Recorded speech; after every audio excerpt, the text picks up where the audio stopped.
Hello மக்களே, சிவா இல்லி செம்ம இன்ட்ரெஸ்டிங்காக போயிட்டுருக்கு. வர்மாவோட ஆட்களும் நம்ம இந்திராணியோட கையில் இருக்கக்கூடிய ஃபைலை எடுத்துகிட்டு அப்படியே ஓட ஆரம்பிக்கிறாங்க. ஒரு கட்டத்தில் செழியன் வந்து அந்த ஃபைலை அப்படியே மீட் எடுத்து நம்ம இந்திராணி கிட்ட கொடுக்கும்போது இந்திராணி செழியனை நம்பாமல் திட்ட ஆரம்பிக்கிறாங்க. அதே சமயத்தில் வர்மா கிட்ட போய் கபிலன் ஒரு தப்பான ஃபைலை கொடுக்கும்போது வர்மா வந்து சும்மா விடுவாங்களா? அப்படி ஒருத்தங்களோட உயிருக்கு ஆபத்து வர மாதிரி ஒரு செயலை வைக்கிறாங்க. அதுலேருந்து அவங்கள யார் காப்பாற்ற போகிறாங்க? வீடியோக்குள்ளே போகிறக்கு முன்னாடி நம்ம சேனலுக்கு சப்ஸ்கிரைப் பண்ணுங்கள். அப்படியே பக்கத்தில் இருக்க பெல் ஐக்கனையும் கிளிக் பண்ணிடுங்க. அப்போ தான் நான் போடுற வீடியோலாம் உங்களுக்கு நோட்டிஃபிகேஷனாக வரும். கபிலனும் இந்திராணி கிட்டேருந்து ஃபைல் எடுக்கணும்னு சொல்லிட்டு ஒரு பெரிய பிளானே போடுறாங்க. அதே சமயத்தில் வர்மாவோட ஆட்களும் நம்ம இந்திராணி போனக்கூடிய காருக்கு முன்னாடி கரெக்டாக ஒரு ஆணியை வச்சு காரும் ஸ்டாப் ஆயிடுது. அந்த சமயத்தில் நம்ம இந்திராணியும் என்னாச்சு சித்தப்பா, இவ்வளோ நேரம் ஆகுதே, எப்படியாவது கான்ஃபரன்ஸுக்கு வர நமக்கு டைம் ஆகுது, இந்த ஃபைலை வேற சப்மிட் பண்ணணும்னு சொல்லிட்டு நம்ம இந்திராணி அந்த ஃபைலோட வெளியில் நிற்கும் போது வர்மாவோட ஆட்கள் கவனிக்கிறாங்க. சரி, இந்த ஃபைலாக தான் இருக்கும், இந்த ஃபைலை அப்படியே தூக்கிட்டு போயிட வேண்டியதான்னு சொல்லிட்டு நம்ம இந்திராணி கையில் இருக்கக்கூடிய ஃபைலை அங்கேருந்து ஃபாஸ்ட்டாக எடுத்துகிட்டு போயிடறாங்க. கபிலனும் நம்ம இந்திராணி கிட்ட ரொம்பவே நல்லவன் மாதிரி, நீ இங்கே வெயிட் பண்ணுங்கக்கா, நான் எப்படியாவது அந்த ஃபைலோட வரேன் அப்படின்னு சொல்லிட்டு அவங்கள துரத்திட்டு போகிற மாதிரி ஒரு ஆக்டிங் கொடுக்குறாங்க. நம்ம இந்திராணியும் கபிலா ரொம்பவே பத்திரமா இருந்துக்க, கண்டிப்பாக அந்த ஃபைல் நமக்கு ரொம்பவே முக்கியம், அதை வந்து மீட் எடுத்துகிட்டு வா அப்படின்னு சொல்லி அனுப்புகிறாங்க. அதே சமயத்தில் நம்ம செழியனும் அந்த கான்ஃபரன்ஸுக்கு வர்றதுக்காண்டி அதே சைடோட கிளம்பி வரும்போது நம்ம இந்திராணி உதய பெருமாளும் எல்லாம் ரோட்டில் நிற்கிறத கவனிச்ச உடனே நம்ம செழியன் இந்திராணி கிட்ட வந்து என்னாச்சு இந்திரா, எதுக்காக இங்கே நின்றுட்டு இருக்க அப்படி சொல்லும்போது நம்ம உதய பெருமாளும் இல்லை, இந்த மாதிரி ஃபைல் இருந்தில்ல, அந்த ஃபைலை ஒருத்தங்க தூக்கிட்டு போயிட்டாங்க, எனக்கு ஏதோ அது வர்மாவோட ஆட்களாக இருக்கிறதுக்கு தான் வாய்ப்பு அதிகமாக இருக்குது அப்படி சொன்ன உடனே நம்ம செழியனும் சரி எந்த சைடாக போனாங்கன்னு தெரியுமா அப்படின்னு கேட்குறாங்க.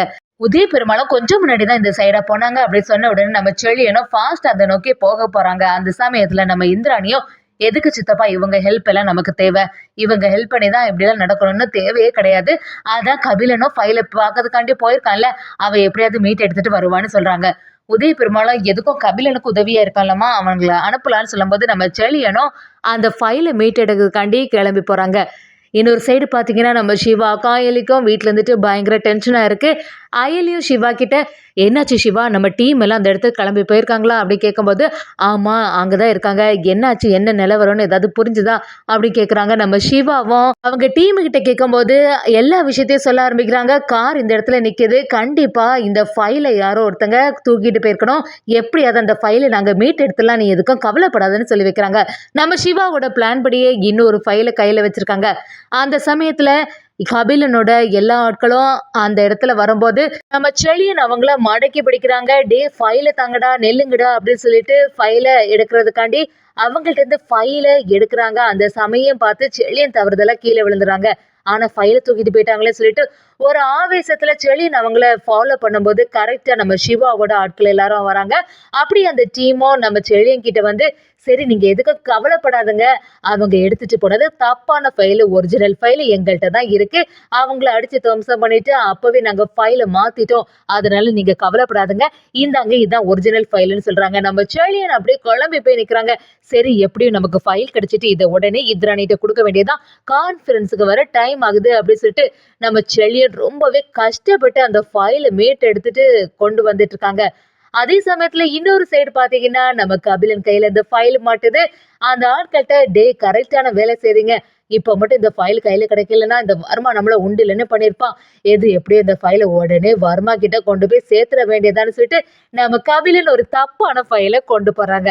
நம்ம உதய பெருமாளும் இந்திராணி கிட்ட என்னம்மா இவ்வளோ நேரம் ஆகுது, இன்னும் ஃபைல் கையில் கிடைச்ச மாதிரி இல்லை, கான்ஃபரன்ஸ் வேற கரெக்டான சமயத்தில் ஸ்டார்ட் ஆயிரும், இப்போ என்ன செய்யறது சொல்லும்போது சரி கொஞ்ச நேரம் வெயிட் பண்ணுவோம் அப்படின்னு பார்க்குறாங்க.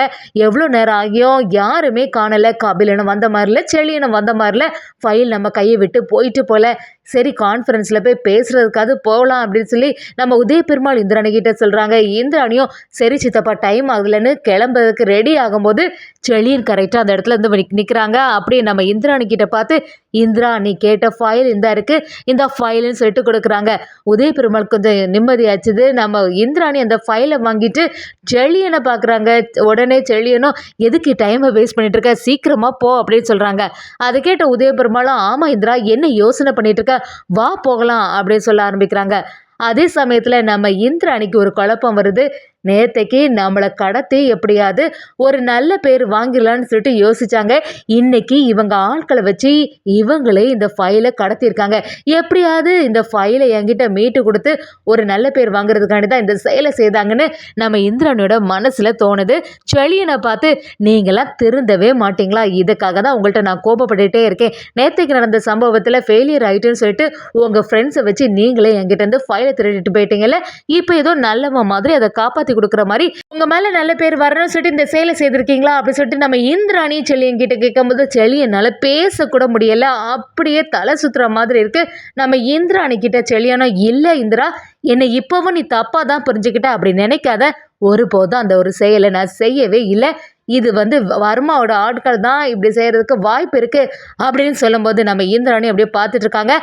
அந்த இடத்துலயே செழியன் மயங்கி விழுறாங்க. இதை பார்த்த உதய பெருமாள் அப்படியே பதட்டாயிடுறாங்க. என்னாச்சுன்னு சொல்லிட்டு நம்ம உதய பெருமாளும் பயங்கரமா பதட்டாங்கி செழியனை தூக்குறாங்க. நம்ம இந்திராணியும், நம்ம தான் தெரியாம இப்படி சொல்லிட்டோமோ, ஒரு சமயம் நிஜமாவே இந்த ஃபைலை வர்மாவோட ஆட்கள் தான் கடத்திருப்பாங்க, இவங்க தான் மீட் எடுத்துட்டு வந்திருப்பாங்களோ அப்படின்னு நம்ம இந்திராணியும் செழியனை பார்த்து, சரி என்னங்க என்னாச்சுன்னு சொல்லிட்டு அந்த தண்ணியெல்லாம் தொளிச்சு பார்க்குறாங்க. ஒரு கட்டத்தில் நம்ம செழியன் கொஞ்சம் மயக்க தெளிஞ்ச உடனே, இந்திரா என்னை எப்போவுமே இப்படி தான் நீ தப்பாக புரிஞ்சுப்பியா, நான் ஒன்று இந்த மாதிரி ஒரு சேலை செய்யலைன்னு சொல்லும்போது இந்திராணியும், சரி கான்ஃபரன்ஸுக்கு டைம் ஆகுது, நம்ம எல்லாரும் சேர்ந்தே போயிடலான்னு எல்லாரும் அந்த கான்ஃபரன்ஸுக்கு கிளம்புறதுக்கு தயாராகிட்டு இருக்காங்க. இன்னொரு சைடு பார்த்தீங்கன்னா கபிலனும் எப்படியாவது நம்ம ஃபைல் கையில் கிடச்சிட்டு இதை வர்மா கிட்ட கொடுக்கலான்னு சொல்லிட்டு அதுக்காக தயாராகிறாங்க. கபிலனும் எப்படியாவது இந்த ஃபைலை கொண்டு போய் வர்மா கிட்ட கொடுக்க வேண்டியதான் அப்படின்னு சொல்லிட்டு வர்மாவை பார்க்க வராங்க. வர்மாவை, இந்த ஃபைலுக்காண்டி நான் எத்தனை வாட்டிடா நான் வெயிட் பண்ணுறதுக்கு, இந்த ஃபைல் மட்டும் அந்த கான்ஃபரன்ஸில் ஏதாவது பேசுனாங்கன்னு வச்சுக்கேன், அந்த மினிஸ்டரோட சேர்ந்து என்னோட மொத்த ஹிஸ்ட்ரியும் வந்துடும், அதுக்கப்புறமா அதுலேருந்து நான் தப்பிக்கவே முடியாது, நல்ல வேளை இந்த ஃபைல் எடுத்துகிட்டு வந்துட்டேன் அப்படி சொல்லும்போது நம்ம கபிலனோ, ஆமாம் வர்மா, இப்போவாது என்னை கொஞ்சமாவது ஃப்ரீயாக விடுவியா அப்படின்னு சொல்லிட்டு அந்த ஃபைலை கொடுக்குறாங்க. வர்மா அந்த ஃபைலை பார்த்துட்டு அப்படியே அதிர்ச்சியாகி நிற்கிறாங்க. என்னாச்சு, இந்த ஃபைல் வேற மாதிரி இருக்கே, அப்படி திறந்து பார்த்தா அதில் ஏதோ பிக்சர் மாதிரி இருக்குது அப்படி நம்ம கபிலனை முறைச்சி பார்த்துட்டு, டேய் என்னடா ஃபைல் எடுத்துகிட்டு வந்துருக்க அப்படி கேட்கும்போது கபிலனோ, என்ன சொல்கிற வர்மா, கரெக்டான ஃபைல் தானே நான் எடுத்துகிட்டு வந்திருக்கேன், அப்படி இதான் நீ எடுத்த ஃபைலான்னு சொல்லிட்டு காட்டிட்டு அந்த ஃபைல் அப்படியே தூக்கி எறிகிறாங்க. அப்படி நம்ம கபிலன் கிட்ட டே நீயும் உன்னோட அக்காவும் சேர்ந்து என்கிட்ட விளையாட்டு காட்டுறீங்களா, நீ உன் குடும்பத்தை எவ்வளோ நேசிக்கிறேன்னு எனக்கு நல்லாவே தெரியும், அதனால தான் உன் அக்கா சொன்னபடியே நீ ஆடி எனக்கு காப்பு வைக்க பார்க்குறியா, உன்னெல்லாம் நான் சும்மாவே விட மாட்டேன் அப்படின்னு சொல்லிட்டு நம்ம கபிலனும் திட்ட ஆரம்பிக்கிறாங்க. கபிலனும், இல்லை வர்மா, நான் எப்போவுமே உனக்கு துரோகம் பண்ணவே மாட்டேன், என்னை பற்றி புரிஞ்சுக்கிட்டது அவ்வளோதானா, எத்தனை வருஷமாக உன் கையில் நான் வேலை செஞ்சுட்ருக்கேன், இந்த மாதிரிலாம் செய்யாத அப்படின்னு சொல்லும்போது நம்ம கபிலனும் கெஞ்சி கூத்தாடி பார்க்குறாங்க. இருந்தாலும் வர்மா விடுற மாதிரி இல்லை. சரி, உன்னை ஏதாவது செய்தால் அது அப்படியே போயிடும், ஆனால் உன்னோட குடும்பத்தை ஏதாவது செய்தால் உனக்கு வலிக்கும் தானே, உன்னோட அம்மாவும் உன்னோட ஒய்ஃபும் சேர்ந்து போட்டிங் போயிருக்காங்கல்ல, அந்த இடத்துல அவங்கள போட்டு தள்ளிட வேண்டியதான் அப்படி சொல்லிட்டு வர்மா நம்ம கபிலனுக்கு சரியான ஒரு ஆப்பு வைக்கிறாங்க. இதுல இருந்து நம்ம ரித்திகா செல்வநாய நம்ம சிவா காப்பாத்திடுவாங்கன்னே சொல்லலாம்.